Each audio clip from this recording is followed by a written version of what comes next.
開始啦，Hello，係。喂，係。喂。咁呢，我哋而家愉田苑第14屆管理委員會第4次會議呢，就已經有足夠嘅委員出席啦。咁啊，我宣布正式有請主席開始呢一個第14屆第4次會議。會議現在開始啊！好啦，我哋進入第一個議程，有請主席報告。開咗咪未？開咗。大家都知道雲福苑嗰邊咧就嗰個事件啦。咁我哋做大廈管理咧，即係我哋要更加小心同埋謹慎啊！將來嚇咁就無論係工程啊，或者係做屋邨管理啊，咁都要提高警覺咯。咁其他我都冇咩特別報告啦。好，咁我哋去到議程2就係財務報告。咁啊，因為今日師傅抱恙啦，就未能夠出席會議。咁啊，有勞我哋嘅委員 Dennis 咧去報告翻。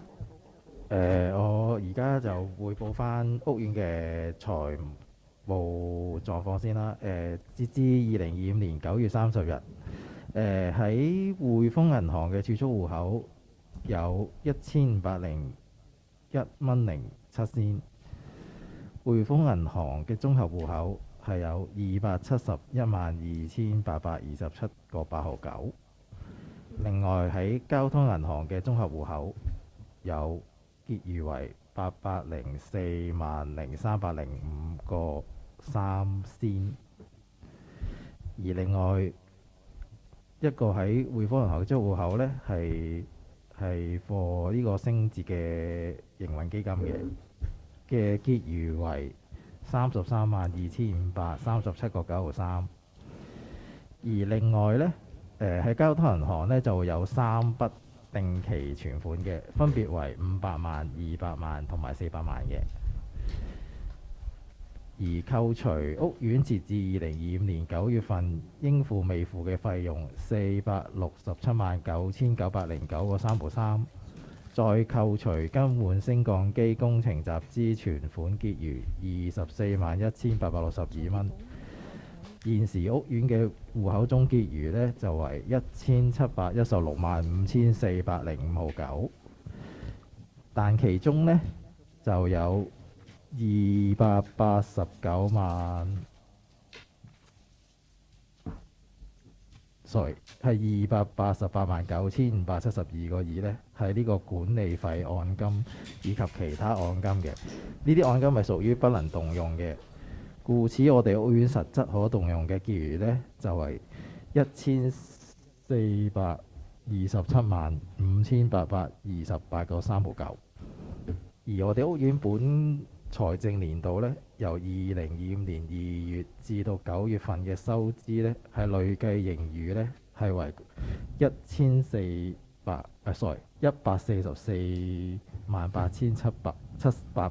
個3毫2。好，唔該晒 Dennis。咁我哋如果冇疑問呢，就去到第3個議程，就係通過翻第14屆管理委員會第3次會議記錄。咁啊，呢個會議記錄啦，早前已經係俾咗法團啦，咁大家都 OK 咗，貼咗喺大廈嘅大堂嘅。咁啊，而家需要大家再舉手通過，一致通過多一次呢，就係第14屆第3次會議記錄。咁啊，有勞同意通過嘅委員請舉手。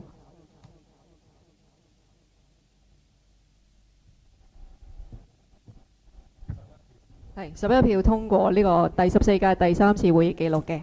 咁啊，去到議程4就係商討及議決追認2026至28年度嘅園藝保養服務合約。商討翻決議追討2026年至28年嘅園藝保養服務合約嘅事宜啦。咁屋苑嘅園藝保養服務合約呢，就到2026年嘅5月30日已經屆滿㗎啦。咁管業署就屋苑嘅園藝嘅保養服務嘅審視啦，建議由園藝保養承辦商提供一個住院嘅花王及園藝技師4名，每2星期咧嚟一次屋苑咧進行一個保養嘅工作嘅。咁並保養合約進行咧招標嘅程序嘅。咁嘅服務內容咧就提及到就係要提供1名花王啦，每星期工作6天，提供4名園藝技師，就每2星期一次9點至5點呢個時段咧，到屋苑內進行嘅園藝保養工作嘅。當中係提供工具及相應嘅物料及設備，提供註冊樹木嘅管理人員為屋苑咧所有嘅樹木進行一次檢驗及提交樹木風險評估嘅報告，即係Form 1嘅一次嘅。咁合約期呢係2026年6月1日至2028年嘅5月30日，合約期係2年嘅。咁當中我哋管業處邀請咗10間合資格嘅承辦商進行報價，咁其中有5間承辦商咧進行回標嘅，咁其餘5間咧就其中1間就回覆不回標，及其餘4間就沒有回標嘅。咁就上述保養嘅服務合約，早前咧法團委員內已經內部檢討同埋通過咗由最低價嘅黃氏利豐園藝有限公司咧就承辦嘅。咁2年合約總價格為672000蚊，咁需要喺呢次會議上面咧就追認嘅。咁麻煩各位。OK。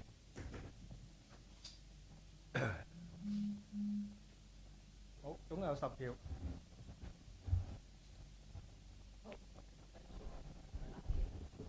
舉咗啦，幫你舉咗啦。好，咁呢度就議程5，咁就商討同埋議決追認翻2026年同埋28年度嘅保安同埋特低電壓嘅系統保養服務合約。咁呢屆有因為呢個保安同埋特低電壓嘅系統保養服務合約呢，就喺2026年嘅4月30日就屆滿咗。咁管理處就屋苑現有嘅呢個服務合約呢，就提供每星期2次嘅定期檢查同埋保養服務。咁我哋嘅合約新嘅合約期呢，就係2026年嘅5月1號至到2028年嘅4月30號，係總共係2年嘅合約。咁我哋當其時就邀請咗17間嘅合資格承辦商去報價啦，當中有8間呢就係回標。咁有3間呢就係回覆不回標，同埋有5間就冇回標嘅。咁上述嗰個保養服務合約呢，早前就已經內部商討咗啦，就通過係俾由創裕電子工程有限公司，咁個服務合約總價就係93,120蚊，咁而除翻開每個月嘅服務費就3,880蚊。咁呢度需要各位委員係幫忙追認。同意嘅請舉手。好，11票通過議決。咁啊，去到第6啦。就係商討及議決追認26至27年度現金保險同埋誠信保證保險嘅合約事宜。咁啊，大廈嘅現金保險啦，同埋誠信保險合約呢，喺今年嘅3月31號呢已經到期㗎啦。咁啊，3月初啦，我哋邀請咗係4間嘅承辦商呢，為嚟緊4月1、2026年啦，至到27年嘅3月31嘅時期嘅保險合約呢去報價。咁啊，結果只有現任嘅大廈保險 broker 咧嘅公司 Marsh 咧係回咗報價。咁啊，由豐隆保險亞洲有限公司承辦嘅現金保險價格咧就為350蚊3毫5。咁啊，誠信保險嘅價格咧就係235蚊2毫4。咁啊，因為時間關係啦，咁法團早前咧已經喺內部會議啦就通過咗，就係由翻Marsh 嘅豐隆保險亞洲有限公司去承保嘅。咁啊，而家需要喺呢個會議度追認翻。咁啊，有勞大家舉手確認。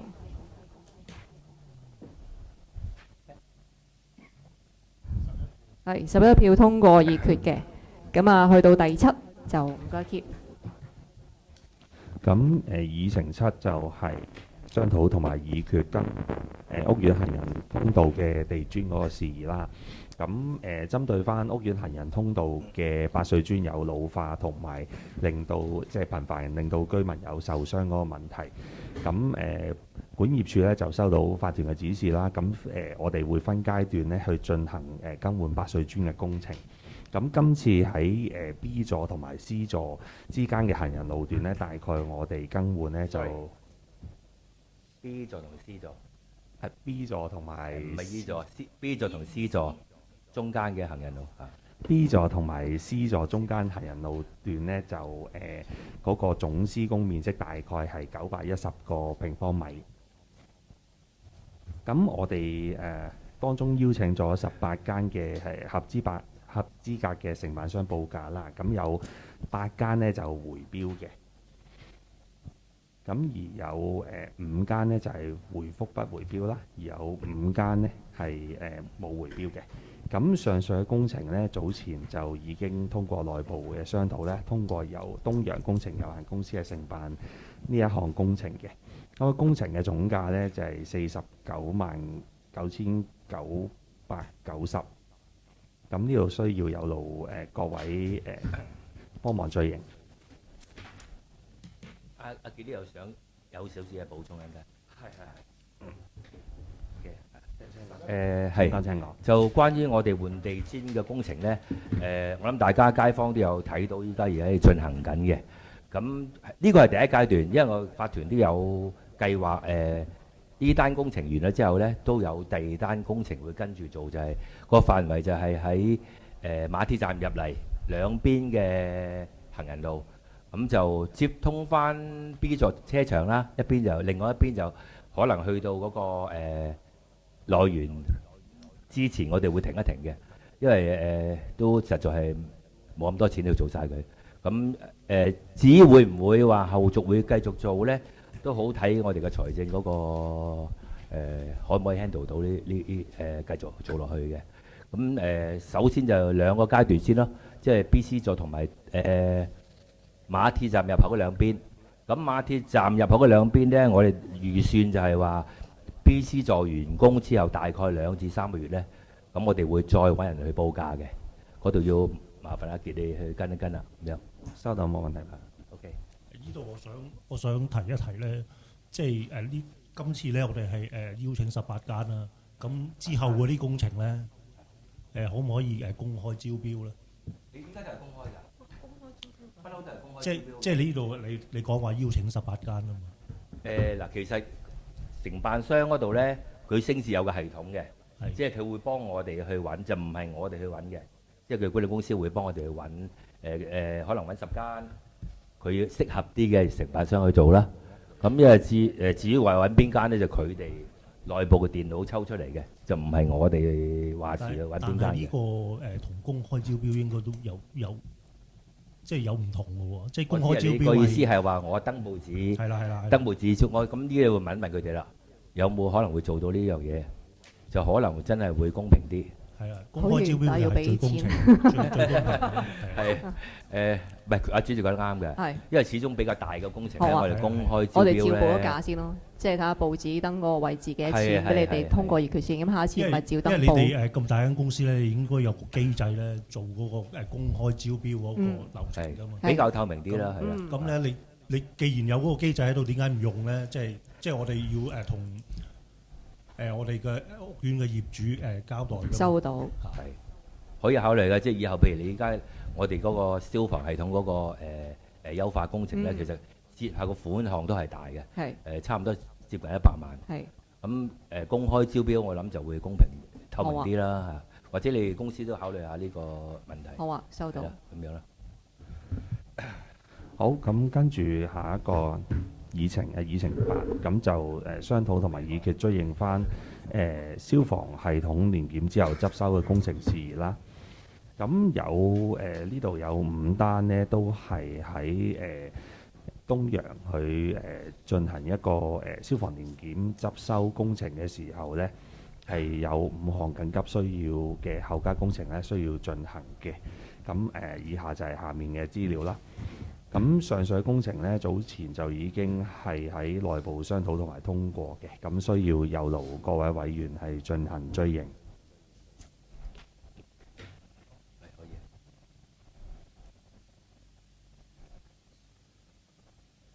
主席仲睇緊。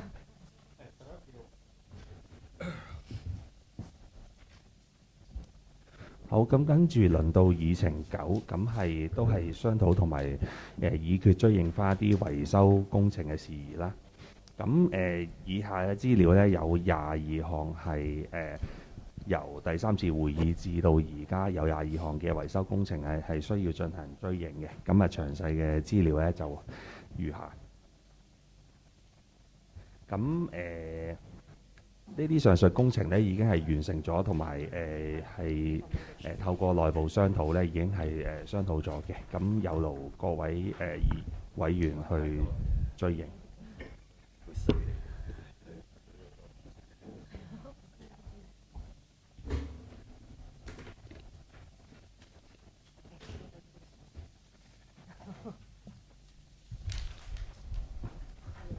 其實好多我哋都知嘅，我諗唔需要逐項咁樣講出嚟。因為其實每一項工程咧，就清潔工程嘅同事咧，都每一次都會喺我哋個群組度向咗法團交代㗎啦。咁所以都唔好浪費時間，即係因逐為太多單去講太多啦。係啊，因為呢3個月真係特別多工程嘅，大家都知嘅。係。咁如果你話逐項咁講出嚟就明白。咁如果大家冇反對，我哋舉手一次過再追認翻。咁我喺個會議記錄度有個記錄俾大家街坊睇到。係啦，咁啊有勞同意追認呢個22項嘅工程呢？請舉手。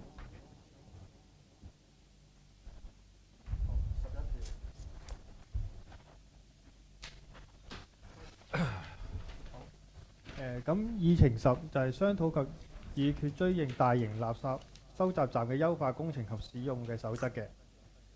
咁大型垃圾收集站優化工程呢，已經喺6月中呢已經完成㗎啦。收集站已於6月20日呢重新啟用嘅。咁垃圾收集站只供呢本院嘅業戶啦、租戶都去使用嘅。因此呢，訂立咗呢個使用嘅守則。可以有個附件 T&C 去睇翻。呢個我哋有，我哋全部有嘅。咁大型垃圾站咧，由6月20日至今咧重開之後咧，總共有大約73人係使用嘅。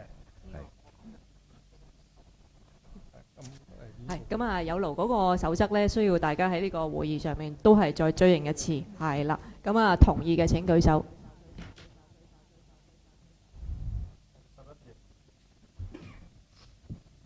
好，咁啊，如果大家冇疑問呢，就去到第11個議程，就係商討及追認夾公仔機嘅運作同埋安排嘅事宜。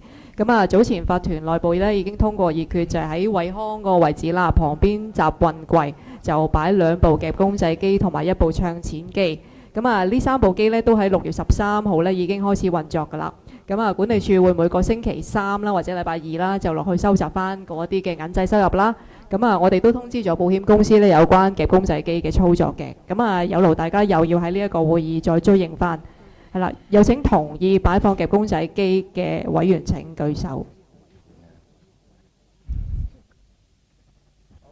好，11票通過議決。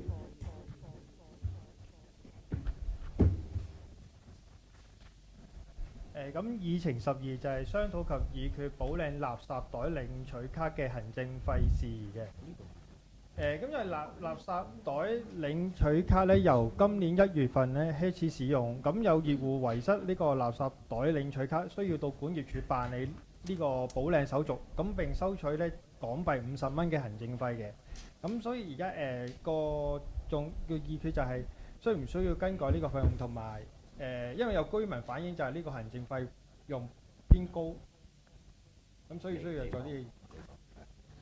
或者我補充幾句，因為我都常落管理處嘅，咁我都親身經歷有2個住戶，即係分別啦嚇。佢嚟到補領嘅時候，佢都話我冇收過喎，咁事實上我就咁擺信箱嘅啫嘛，又冇叫佢簽收，咁亦都係好似口同鼻拗咁。咁佢話我冇收過，你而家我嚟領翻，你收我50蚊，咁佢就即係有唔高興咯，啲街坊。咁亦都我覺得咁樣亦都係有啲難為管理處嘅職員嘅，成日硬食街坊嘅情緒啊，咁樣咁，所以50蚊嗰度我諗下會唔會大家商議可以降低，等個街坊落嚟個情緒冇咁大啊。咁我自己就而家動議啦，不如由50蚊改到20蚊，因為都過咗半年啊嘛，就算佢落嚟攞都係呢半年嘅事啫，即係佢攞佢可以補翻佢之前冇攞嘅。咁所以，但我都覺得係50蚊係即係偏高咗，亦都因為係冇叫佢簽收噶嘛。咁所以我就而家動議更改20蚊，或者你哋有冇其他委員想出聲話要更平啲，或者我又唔要20蚊咁平，你哋都可以提出你哋嘅意見嘅。我就覺得咧20蚊 OK 嘅，但係咧可唔可以話第一次嚟報失我哋唔收錢，因為佢可以真係可以未必收到你嗰張垃圾卡嘅。咁變咗佢第一次嚟補領咧，就唔好收佢錢啦。第二次我哋收20蚊，我覺得都合理嘅，因為始終有個行政費喺度嘅。咁唔多啦，如果20蚊就咁第一次就俾人哋一次機會話可以免費去補領咁樣咧，大家有冇問題？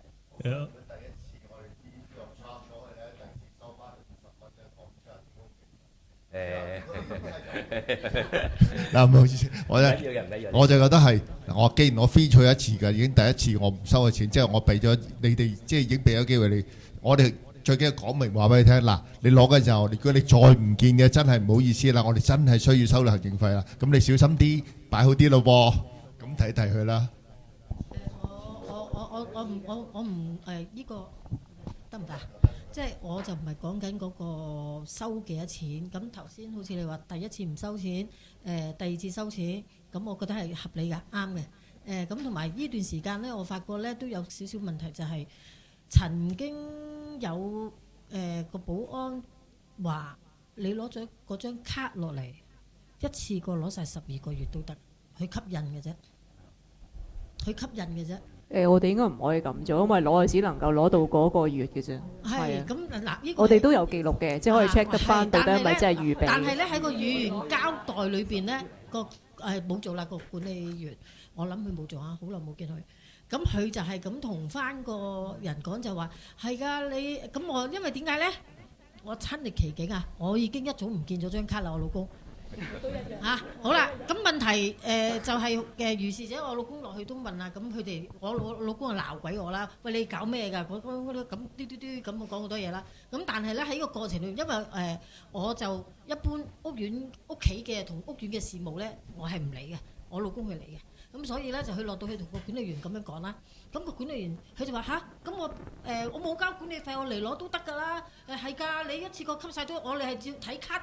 佢哋話：我哋睇卡做㗎咋，你張卡未吸咧嚟攞咧，即係總之有吸引仔啦咁樣啦。佢咁樣講，咁我老公同我講完之後咧，我就即係個心知啦，諗下嚇咁樣都得，咁又係喎。如果你真係就咁吸嘅話，唔交管理費都可以攞咯。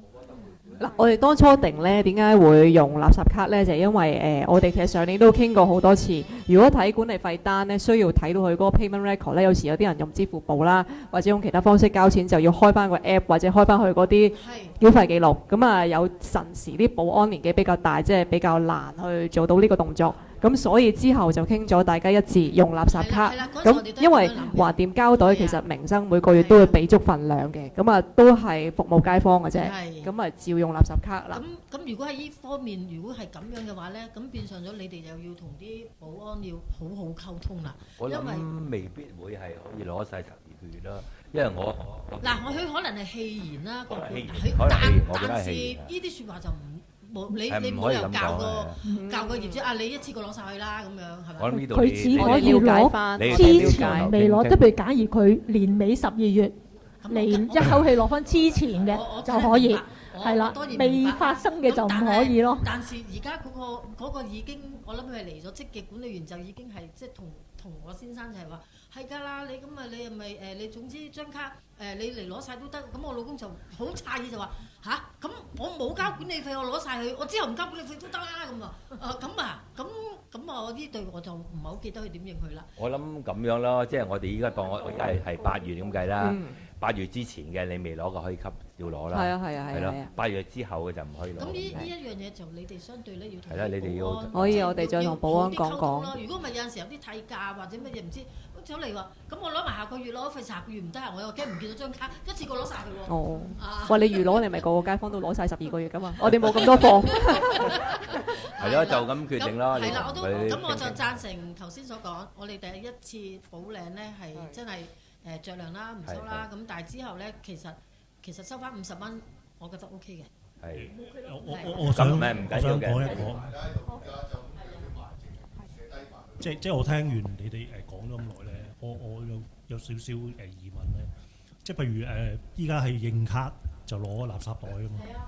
咁如果你跌咗張卡，咁人哋攞咗你嗰張卡，咁就可以即係攞多啲垃圾袋啦。咁其實咧嗰個垃圾袋咧本身就唔係好值錢嘅啫，但係嗰個成本咧即係都有喺度嘅。咁如果你將嗰個12個垃圾袋，即係12袋垃圾袋嘅成本掛鈎喺嗰張卡嗰度咧，咁其實都知道嗰張卡你要補償幾多錢㗎啦，即係大家都即係心裏有數啦。咁其實咧譬如你依家減咗價，由50蚊減到20蚊，咁你之前俾人罰咗50蚊嗰啲咧，佢會即係有機會會翻嚟，即係你咁遲先講。咁我就早咗即係可能佢蝕咗錢，即係佢咧可能喂大佬，唔係唔好減啊！即係你承認佢可以攞翻嗰個差價先，即係你依家可能決定。同埋我哋而家講又唔可以呢年實行咯，又係就下年先實行咯，定咁你就會人哋就唔會嚟拗啊嘛，即係我下年嘅係下年新一年啊嘛。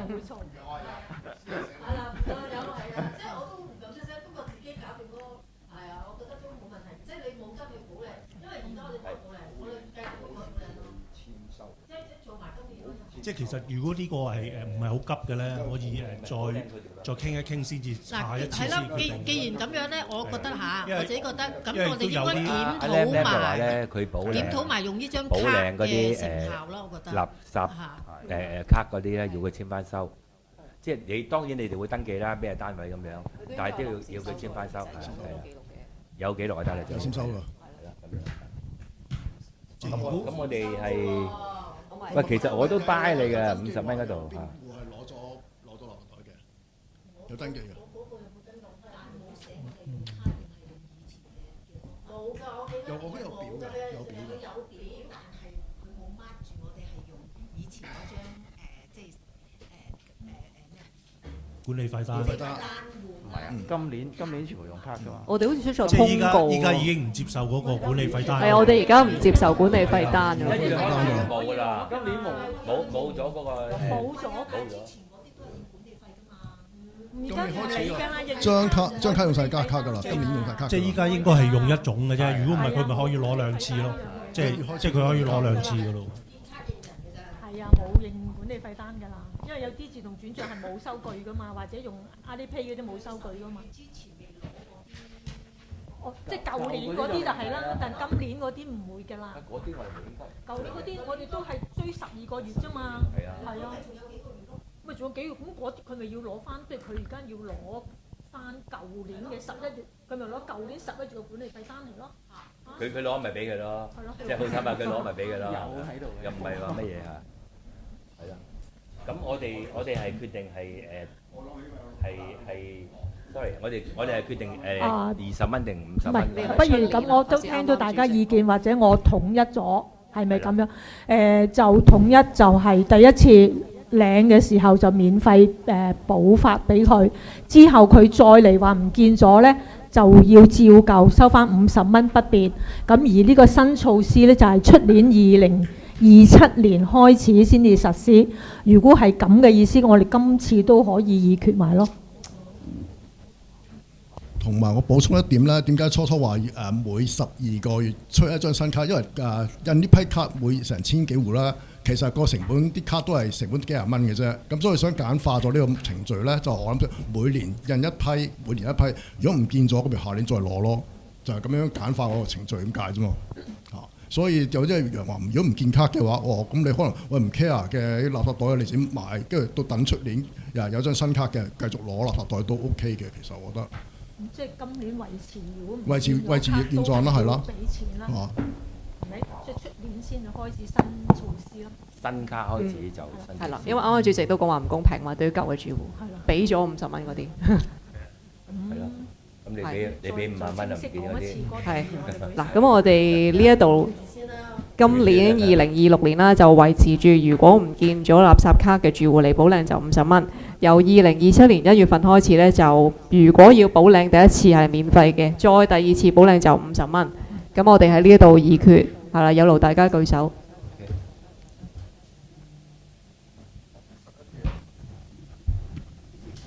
好，如果大家對12冇乜問題的話呢，我哋進入議程13，就係匯報追收欠交管理費及升降機集資嘅情況。咁啊，呢個有勞大家傳閱，因為有一啲欠交管理費單位同埋數字呢，唔可以擺上熒光幕，同埋唔可以講出嚟。咁所以大家睇一睇手上面呢一張。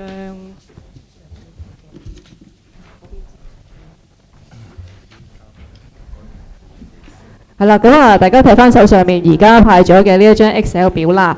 咁啊，就係總共15個單位呢，就係我哋正在進行緊一啲追收嘅行動嘅。得翻張。哦，主席，可唔可以 share？ 係啦，咁啊，分別有3種行動啦。第一種就係向小額錢債審裁處咧就申索，第二種就係同佢進行釘契，第三種就係受樓齡。咁啊，早前呢，我哋就依助某一個單位啦，未交管理費咧，已經上咗小額錢債審裁處去追索啦。咁都出咗判令嘅，咁但係出咗判令之後呢，呢個單位仲未交回嗰款項。大家可以睇翻係第一個 highlight 嘅單位，第一個 highlight 咗嘅單位。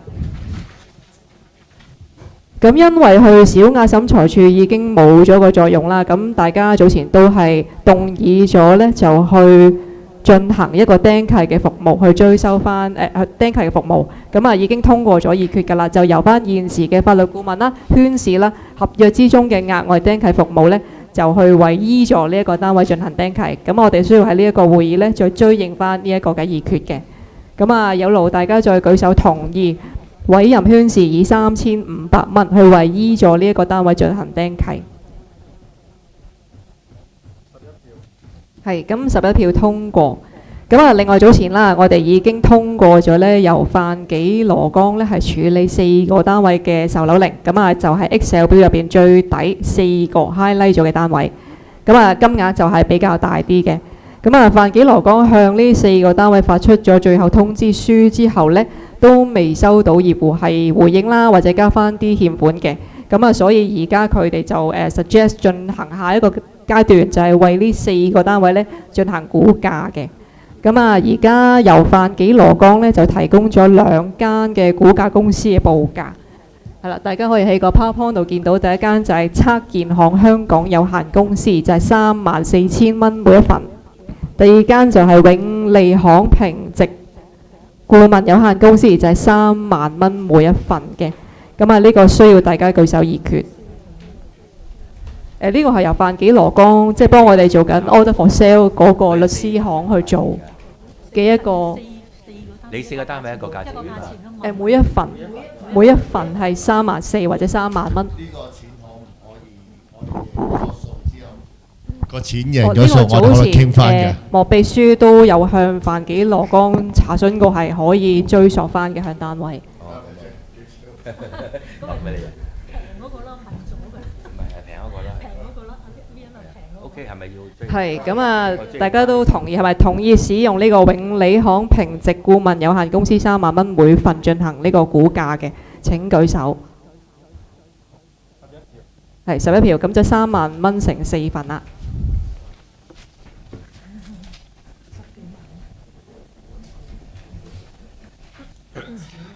好，再去到議程14，就係匯報升降機 L21維修工程同埋保險索償嘅進度。咁啊喺之前嗰個法團會議已經報告到啦，上年11月嘅時候呢 G 咗呢某一個單位呢就發生咗沖廁水喉爆裂，咁啊引致到有水就滲咗去 L21，需要換一啲零件。咁啊呢件事呢，我哋已經即時同保險公司跟進啦，最後就確認嗰個升降機維修費用係235720。咁我哋嘅保險公司就賠咗31321。咁啊呢一筆款項都喺今個星期呢已經存入咗法團嘅戶口㗎啦。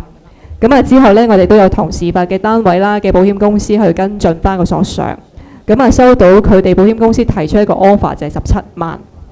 咁後來呢，法團呢就再傾過之後呢，就向保險公司提出咗個 counter offer 就係18萬，先至會考慮係唔追究嘅。咁啊嗰個保險公司都同意咗，就18萬一次性去解決咗。咁啊早前大家喺內會已經同意咗係收取呢個18萬呢，就一次性咁樣解決嘅。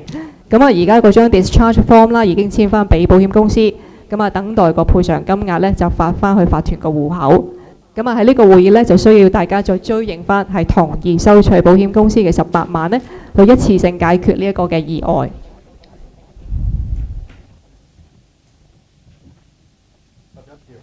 係11票通過嘅。咁再去到議程15就係匯報醫助高層單位清拆一個違規支架同埋維修外牆嘅進度。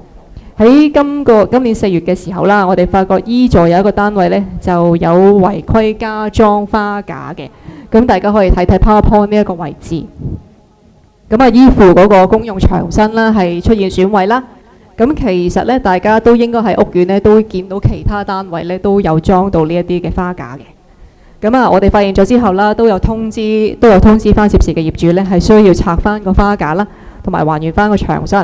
咁啊，隨後咧，我哋都收到 ICU 嘅信咧，就表示嗰個單位出邊嘅牆身咧係有需要維修嘅。咁啊，我哋都就住花架啦，同埋呢個 ICU 嘅 order 咧，聯絡咗個涉事業主嘅。咁啊，期間啦都有討論到，因為涉事業主啦違規加咗呢一個花架咧，依附嘅牆身出現損壞咧，嗰個維修責任嗰個問題嘅。咁啊，經過多番溝通之後啦，涉事嘅業主咧最終喺6月份咧就根據翻屋苑個裝修申請程序啦，就自己拆咗個花架啦，同埋已經修復好個牆身㗎啦。咁啊，我哋都已經睇過牆身啦，係冇咩問題嘅，都收貨嘅。咁啊，所以就住呢一個花架事件呢，我哋都收到有委員係反映呢，佢哋自己都曾經有收過一啲 ICU order 呢。呢個花架呢係一個違規物，需要自己拆除嘅。咁所以喺呢度呢，都想提一提街坊啦，如果單位係出現呢一類花架呢，係可以自行考慮啦，盡快去處理咗佢啦。因為其實當我哋管理處呢收到有單位買賣成交嘅時候呢，我哋覆返律師來信問嗰個單位嘅情況呢，我哋都會喺信入邊呢提及呢一個花架嘅情況嘅。係啦，大家對於呢個議程有冇啲咩疑問？好啊，搞掂咗 OK，係啊，都搞好耐啦。好，咁啊，如果冇疑問，我哋去到第16，就係維修屋苑大維修進度，匯報屋苑大維修進度。係啦，咁啊，之前呢，我哋同咗 URA 啦，同埋房屋局呢，就申請大維修嗰個延期。咁啊，房屋局已經批咗延期呢，係去到出年嘅5月17啦，去完成翻呢個驗樓驗窗嘅修葺令。咁我哋4月份啦，都收到 URA 俾我哋嘅原則上通知書，就將漁田呢係加入咗樓宇更新2.0計劃，即係之前個限期呢已經自動取消咗啦。咁啊，最新嘅資助嘅限期呢，就係出年嘅4月26號啦，我哋要進行招標。咁啊，早前法團同埋高進顧問呢，都已經向 URA 呢就交回咗簽署咗嘅承諾書㗎啦。咁啊，喺7月頭嘅時間啦 ，ICU 都嚟咗漁田苑呢，就做 spot check 啦，實地視察啦。咁啊，睇翻屋苑個實際情況啦，同埋高進個勘察報告呢嘅內容呢係咪相符嘅？咁啊，而家高進呢仍然同緊 ICU 嘅同事呢喺現場視察嘅。咁佢哋今日都有嚟到。咁啊，再報告翻高進家訪嗰邊啦。咁佢總共收到527個問卷。咁啊，家訪就做咗321個單位。咁啊，有172個單位呢係唔需要入屋嘅。咁啊，高進有講到呢，有34個單位呢係多次嘗試聯絡業主呢都未揾到人。咁我哋而家等緊高進呢，就俾翻個業主名單，即係單位名單我哋啦。咁我哋試試睇有啲咩可以幫手啦。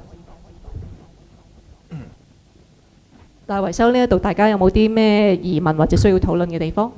冇嘅嚟嘅，等嘅真係。好，咁我哋去到第17，匯報跟進清拆天台太陽能板進度。咁啊，先講一講翻個背景啦。其實而家屋苑太陽能板嘅合約呢，就係由舊個法團啦，同環保城市呢間公司呢係簽嘅。咁啊 ，ICU 喺今年嘅年頭啦，都發出咗一個命令啦，就要求拆除咗7座嘅天台啦，加埋天台上層有關乎當日入小型工程嘅太陽能系統。咁啊，原因呢，因為呢個小型工程入邊呢，有一啲嘢係唔合規格嘅。咁啊，亦都提及需要還原啦。咁個完成命令嘅限期係去到8月中。咁啊，而家我哋同緊城市環保嗰邊呢，就住呢一個命令呢，都有書信來往嘅。咁啊，對方初先呢，就對方初先呢就要求我哋提供嗰個大維修個時間表啦，因為咁樣佢哋可以更加，佢哋表示可以更加有計劃咁裝翻嗰個太陽能板啦。咁其實法團呢，除咗就呢一個 ICU 嘅 order 之外呢，都對太陽能板嘅系統呢，就嚟緊開始嘅大維修會唔會阻礙到呢？都有一啲嘅疑問嘅。咁啊，始終因為屋苑嘅大維修嘅 order 個 deadline 係有期限啦。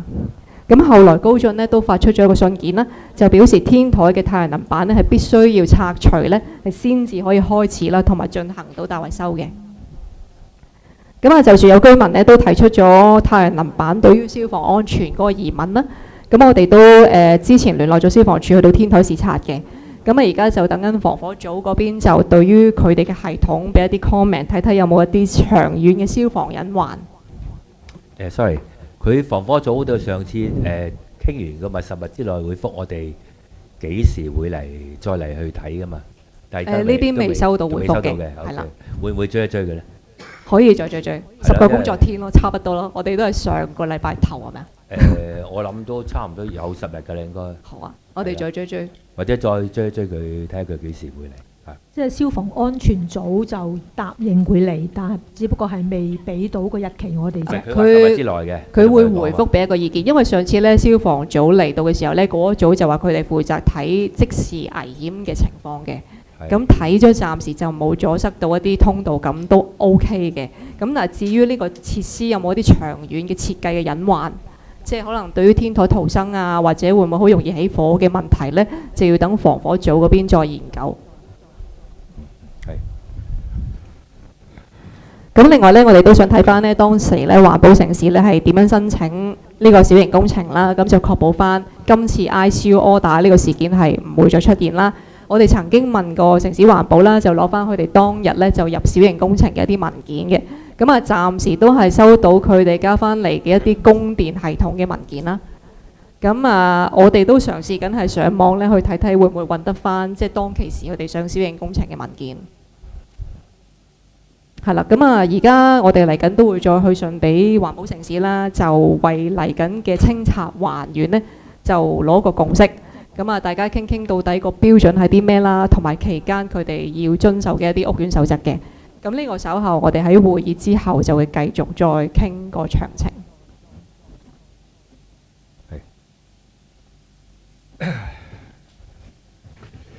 係，大家對於呢個議程有冇啲咩疑問？冇乜嘢，係有少少嘢想提一提啊，因為咧我哋下個月咧，好似17號開始咧，就會做個 WL2 嘅5年一檢啊，咁會涉及停電嘅。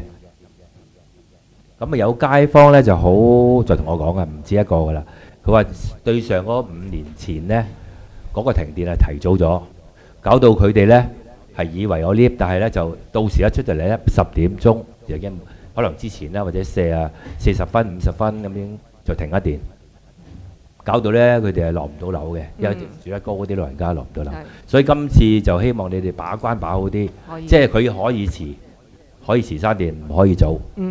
即係你話10點，你可能你10點3、10點2都 OK，但係唔好10點前啊。收到。係，因為你一定投訴㗎啦，如果早咗就收到。咁都係呢啲啊。好，咁如果17呢個議程冇疑問呢，就去到第18，就係其他事項嘅。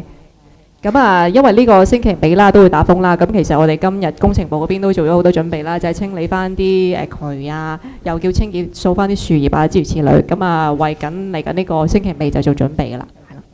喂，仲有少少嘢啊，阿傑。嗱，我哋之前咪話所有啲機房呢，我哋會做一個保護呢嗰啲機啊，同埋嗰啲panel 櫃啊，諸如此類嘢啦，咁係未開始嘅。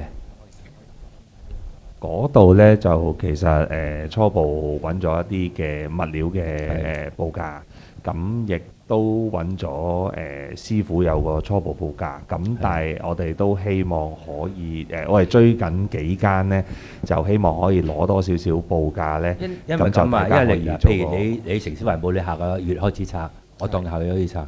咁我最好就係佢拆之前，我哋做好晒個保護咯。唔係話你拆咗佢真係發生咗話漏水啊，嗰啲卡嘢就好大件事啊。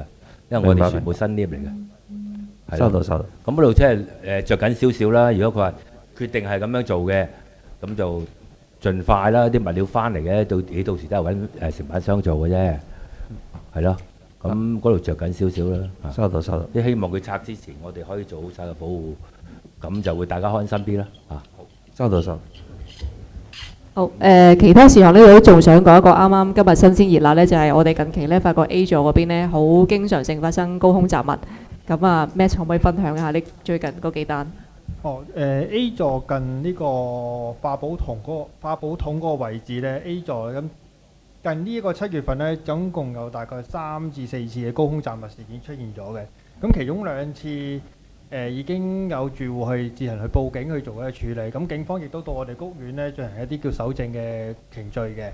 咁因為當中涉及跌落嚟嘅嘢，包括有啲雜項嘅紙張啦，以至到一啲水樽、膠樽同玻璃樽，因為咁樣會危害到屋苑嘅居民嘅。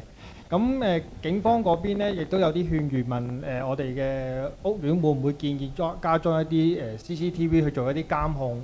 佢可以盡可能導致到呢啲問題出現。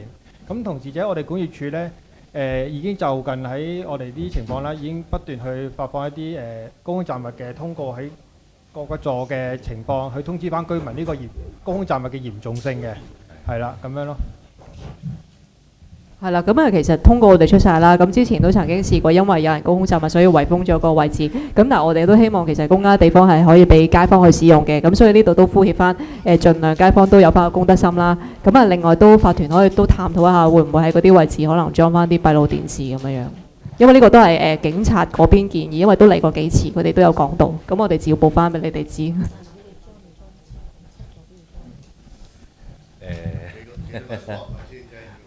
呢個可以稍後你哋再討論咯，係咯。咁其他事項有冇委員有其他事項想報告？我想有個其他事項，咁咧就即係冷氣機滴水嗰個問題咧，其實好多大屋邨都有嘅。咁其實依家嗰個科技咧都幾進步啊。咁咧有一啲譬如佢哋叫做移動冷氣滴水嘅探測器啦，咁咧某啲大屋邨咧，我哋隔離嗰啲屋邨咧已經係用緊，咁佢應該喺今個暑假咧，我都見佢哋咧譬如夜晚出動啊，或者其他都出動，因為佢個屋邨大啊嘛，咁咧佢滴水咧係好嚴重，咁佢哋都有嗰樣嘢去跟進，咁其實我哋都可以考慮下。參考下佢嗰個做法。好啊，好啊，我哋上網睇一睇，或者參考其他我哋屋苑有冇用呢啲設施，係。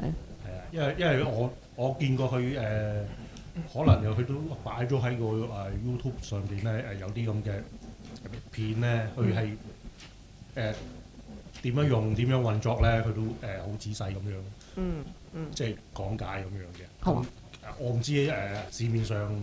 大部分都係唔知係咪咁樣，我哋都可以做少少功夫，或者做啲搜集資料啊。好啊，好啊。想補充有想補充一點嘅，因為就近啲啲季節咧開冷氣嘅情況會比較高。咁其實我哋保安同事同我哋管理同事咧，發現咗有啲單位確實係有滴水情況，亦都影翻相關嘅照片同埋拍咗個紀錄片俾佢哋。咁但係好多時嘅住戶冇即時去執行呢啲維修嘅情況。導致到下邊嘅即係樓下嘅單位受影響嘅單位咧，不斷去作一啲嘅投訴。咁我哋只能夠勸喻一啲多次，亦都同時間報翻政府部門1823去跟進呢啲情況咯。係啊，呢個就係而家目前嘅情況咯。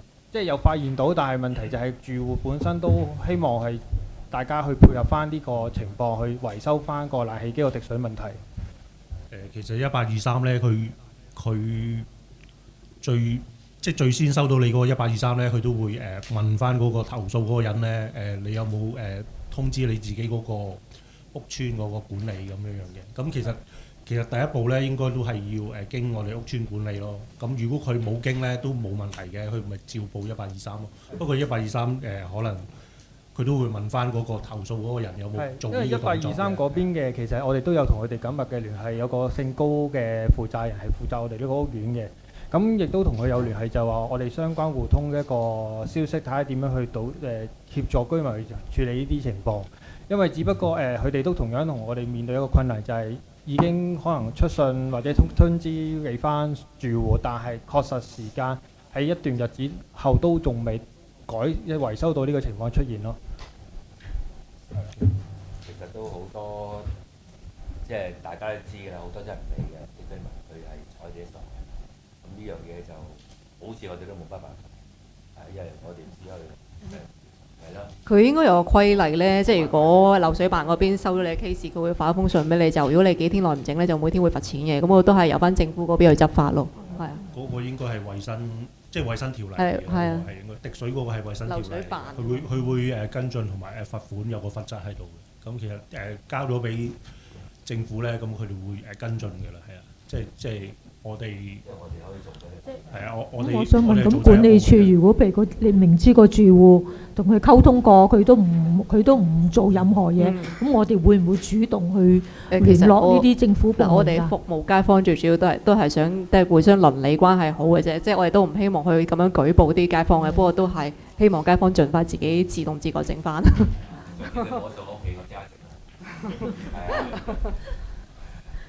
另外仲有一個關於嗰個吸煙嗰個問題嘅，即係我見房署咧，佢喺車場嗰度咧有啲好醒目嘅告示咧，或者符號咧，就即係佢喺個車場範圍咧就唔俾吸煙咁樣嘅，即係大家有冇留意到咧？咁其實我哋屋邨咧係咪即係冇呢樣嘢嘅？一路都係有啊，我見有不准吸煙啊。即係我哋屋邨嘅公園啊，或者公眾地方係咪有冇即係有冇話即係類似嘅告示啊，或者即係有嘅。吸煙有㗎，我見到有㗎。係啊。即係依家雲福苑之後咧，去嗰個地盤就好明確啦，地盤就連煙仔都唔俾打入去啦。係。咁其實即係我哋屋邨就冇話有一個劃出嚟一個吸煙區啊，或者係佢公契上面咧，其實我哋好似曾經揾過，係好似冇寫話唔係啊。要講一講咧，係因為本身大廈公契冇講到明不准吸煙。如果有吸煙人士，確實係喺因為公園係屬於一個公眾地方，亦都係屬於私人嘅公眾地方，所以食環亦都執行唔到。我哋都只能夠係用公契執行，但係公契上面確實冇寫明 no smoking， 咁所以唔可能，亦都唔可以，喂，你唔可以吸煙啊喺呢度。咁我哋亦都做唔到，即係只能夠麻煩盡量去考慮下其他鄰里嘅感受，即係行遠啲咁樣嘅啫，係。即係依家房署喺牆身畫嗰啲不准吸煙嗰啲符號咧，即係佢喺停車場嗰度有畫噶嘛？因為嗰個係私人嗰個物業嘅地方，可唔可以咁講？即係佢哋，我唔知佢嗰個根據係咩啦。即係其實我哋即係可唔可以學佢嘅話？即係呢個係其實冇關個法例事，係一個勸。嗱，因為我哋而家咧就仲係傾緊車場範圍嘅，其實 suppose 我哋而家就 expect 個車場成個都係房署擁有嘅範圍，咁樣佢係擁有呢一個地方，佢中意定啲咩都得嘅。係啦，咁但係屋苑公眾地方就係應該要跟翻，好似秘書咁講跟翻公契啦。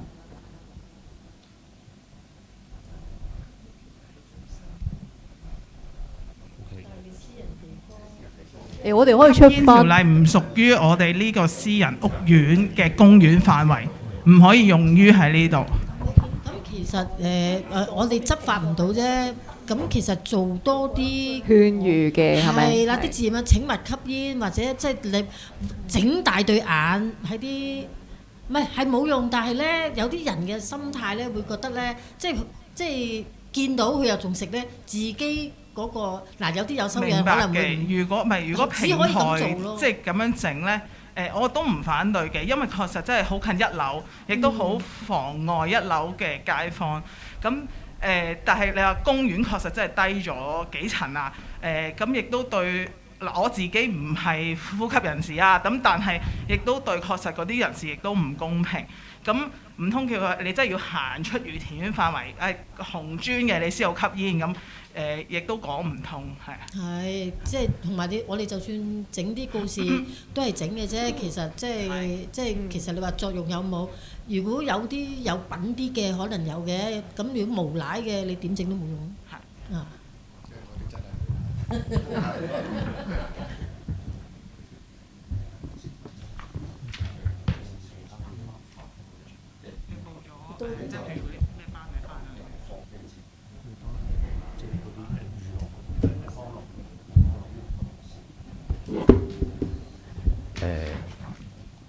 我講講公屋苑活動啦。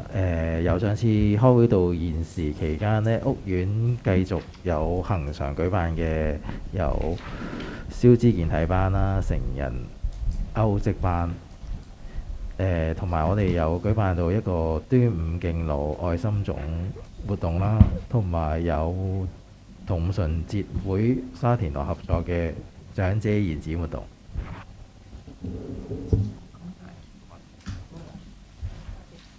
要講一講呢，點解今年可能有啲街坊都問啊，冇咗證件相嘅咁？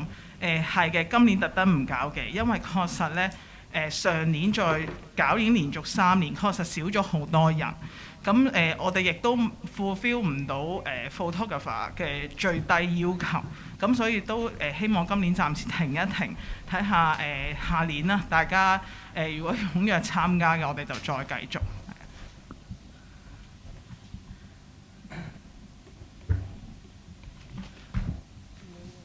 好，咁啊，其他事項有冇委員有嘢想討論？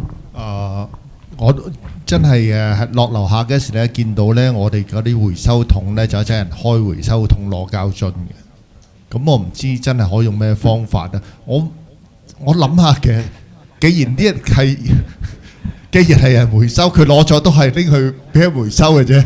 咁其實係啱定唔啱咧？呢樣嘢其實點知膠樽啦？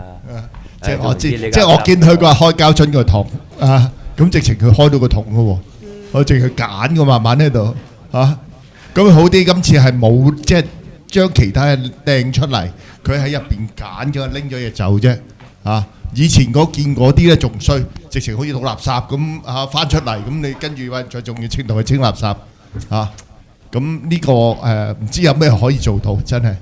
唔係嗰啲回收三色桶呢，舊年已經我哋重新問過政府部門攞個新嘅，因為嗰啲鎖係爛晒嘅，抄爛晒，咁咪攞咗。而家好似係啲自動鎖，又係俾佢哋整爛晒，咁所以都係唔知點樣可以阻止到佢哋咯。呢個我哋再研究下，係啦，我哋再研究。同埋真係，我哋見到有咁咩情況發生，我哋應該街坊啊，唔好話我哋個人咧，我就係委員咧。街坊見到咁嘅情形，我哋有咩 suggestion 俾佢？佢哋應該點樣處理咧？知道街坊見到咁，如果街坊見到有人，咁你梗係即刻通知控制室啦。通知控制室啊，唔好自己去處理，即係。最緊要就係呢樣嘢。即係你叫佢做嘢好唔做嘢都俾個明確指示佢哋點樣啊？走咗㗎啦，係啊，都好多年啦，都好難解決呢個問題。因為有啲係外來人嚟抄，有啲本村嘅居民嚟抄，咁你都唔知佢咩人。我哋都試過嘅，即係見到話佢抄得犀利咧，都會喂，唔好喺度抄啦咁樣，都係一句嘅啫，你唔可以做到第啲嘢。你打佢啊，唔係鬧佢，唔係嚇，即係勸住佢唔好喺度抄咯。佢有啲係真係抄咗就算，就唔好話抄到成地下都係嘅。咁就都少嘅，即係之前都見過話抄到抌咗出嚟就唔會執翻落去嗰啲都有嘅。咁近排都好啲啦，即係佢就係抄咗自己要嘅嘢咁啊走嗰啲都好難控制嘅啲嘢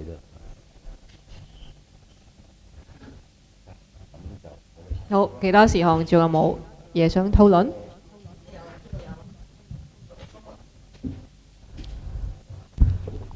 我想問咧，而家我就見到而家百歲村啊，公園百歲村咧有好多野草咧，仲係重新野草咧，但係話用咗除草劑好似效果係麻麻地，同埋平台啲石屎夾縫度都有啲野草天橋度野草啦，但係點樣處理咯？而家就呢個問題法團都喺個組入邊講過好多次，咁我哋其實都有捉住清潔嗰邊去做嘅，咁但係清潔邊就係因為有時落雨天氣呢，即係呢近排落雨都比較多啦，咁佢哋可以做嘅時間，因為你做完你應該係唔可以落雨噶嘛，你一做完如果即刻沖走晒，咪冇作用咯。咁所以佢哋施行嗰個時間有啲困難嘅，咁但係嚟緊我哋再捉翻住去做翻，喺度盡量。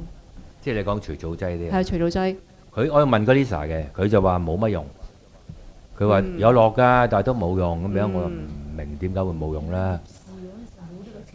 係啊，咁啊佢唔知佢耍我係點啦，或者你根本都冇落到，但係我就問佢點解會，因為我嗰日見到佢用咩鉸剪剪啊。係啊係啊係啊。咁我就話你點解咁蠢啊？你用呢個方法嘅，即係你揾個七鏟鏟一撩就已經係啦。咁啊鉸剪慢慢剪，乜戒都慢慢戒咁樣，你做幾時啊？天氣又熱，你都唔可能個人成日踎喺度做咁耐啲咁嘅嘢㗎啦，係咪啊？咁你梗係揾啲比較快捷啲嘅方法啦。呢個問題除草劑咧，其實有冇毒素嘅咧？咁佢除得草，我諗都係有毒素先除得草㗎嘛，係啊。咁即係咪我哋要用呢樣嘢嘅時候，咪要話俾人哋聽咧？或者細路仔有機會 touch 到有啲咁嘅嘢嚇？呢個好似有啲問題嘅，好似除草劑都。我諗你研究下先啦。你話要特別動個牌喺度，我就唔乜除草劑，咁可能你成個 area 你都封曬嘅，依家冇可能嘅呢樣嘢。你反正你係審喺地下嘅啫。有個牌，但我諗佢哋即係我哋個合約都有寫到嘅，一定要用啲無害嘅劑去進行呢啲活動嘅。我哋再同明生了解翻。係啦係啦。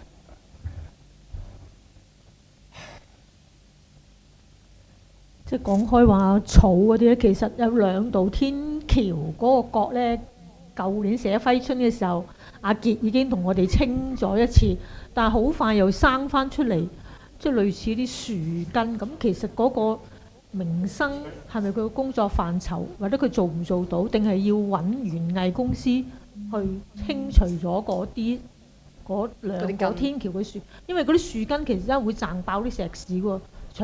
即係長此以往嚟講，個天橋嗰個接位嗰度咧，其實係真係會有影響喎。我哋揾阿 Leo 落嚟下一次啦，係全部。因為嗰次阿傑佢哋已經除咗又噴咗啲漂白水嗰次係嘛？即係殺嗰啲根，但係好快而家又見到就有成樹形，都唔知點樣搞。咁樣係捉埋花王去睇咯。係咯，要解決咗嗰兩笪地方。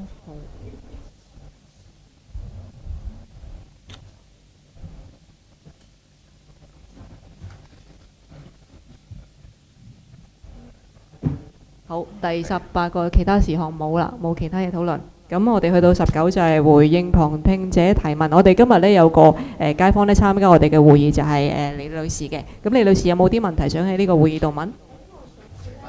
俾個咪嘅。大會啦，咁我就想問翻清楚咯。嗰個大維修你哋係嗰個進展點啊？因為咧好似冇晒大維修咧，而家嗰個顧問公司高進咧就做咗七座嗰個勘察報告嘅。咁我哋啱啱嗰個會議都有提到啦。咁而家個階段就係ICU 即係房屋局嗰邊咧就同緊高進咧就行緊7座大廈，咁啊了解翻佢哋個勘察報告啦，嗰個情況到底同實際大廈嗰個情況有冇差別，有冇唔啱嘅地方。咁啊呢個步驟完咗之後，咁啊家訪都差唔多完成啦，就會開始進行高進嗰邊寫標書。咁啊由法團啊同埋街坊去傾翻個標書內容咯。我想問你，因為之前咧阿 Miss 你講話延期啊嘛，5月17號。sorry 個咪對埋啲。咁嗰個驗樓同埋驗窗係咪已經係完成咗？因為仲有啲嘢未搞。佢延期咧就係指我哋嗰個修輯令係由 ICU 嗰邊俾嘅一個放寬嘅一個延後嘅限期。因為原先我哋個限期應該係去到今年嘅5月嘅，咁但係我哋再申請咗啦。咁如果有多啲時間可以再俾大家街坊再傾一傾嗰個大維修內容，就唔使咁急去招標啦。即係依家仲未知話幾時開始咁樣。暫時未有一個實際嘅日子。仲未有一個確定嗰個日期嘅。係啦。咁你之前講嗰個咧4月26號咧，2027年咧，你之前講嘅提起個日期嘅。咁我想問下咧，你呢個2027年4月26號咧，係指係咪又係跟進翻嗰個大維修嗰樣？我哋係招標嗰個。招標嗰個日期。係啦，要進呢個係 URA 資助，因為咧。其實 URA 即係市建局嗰邊咧都有一啲資助咧，係就住呢個大維修就俾翻每一位業主嘅。咁啊，其實呢個資助計劃本身亦都係今年咧已經係夠期啦，需要就冇噶啦。咁但係我哋咧就同 URA 再申請咗，又係再延期啦。咁而家我哋愉田苑咧已經喺呢個樓宇更新計劃 2.0 入邊，咁變咗個時間限咧又延後咗，就嚟啱啱講嘅出年4月26號咯。即係可以由頭申請過係咪咁意思？唔係唔需要由頭申請嘅，係延期嘅咋。即係話可以，即係有一個嗰個資助都有嘅係咪？係繼續都有嘅，我哋未都有嘅超過個限期嘅。哦，即係佢未 deadline 嘅意思。未 deadline。哦，好啊，好。因為同埋受到雲福苑事件啦，好多嘢都押後咗嘅其實。係啊，我就係驚。係啊，受雲福苑唔係咁，但係因為呢個押後唔係我哋自己押後，政府亦都不可抗力嘅因素而影響嘅，所以唔係我哋控制到範圍之內。但係如果你話人為蓄意去令到件事或者之前我哋一路競選之前嘅時候已經有講因為可能有兩班人鬥嚟鬥去而去競選，呢啲就唔係一個解釋嘅因素，而可以令到攞延期咯。好，咁啊，李女士仲有冇其他疑問？冇，咁我哋如果冇其他嘅事項，今個會議就結束㗎啦。係，咁啊，宣布今個會議結束。會議現在結束。唔該晒。好。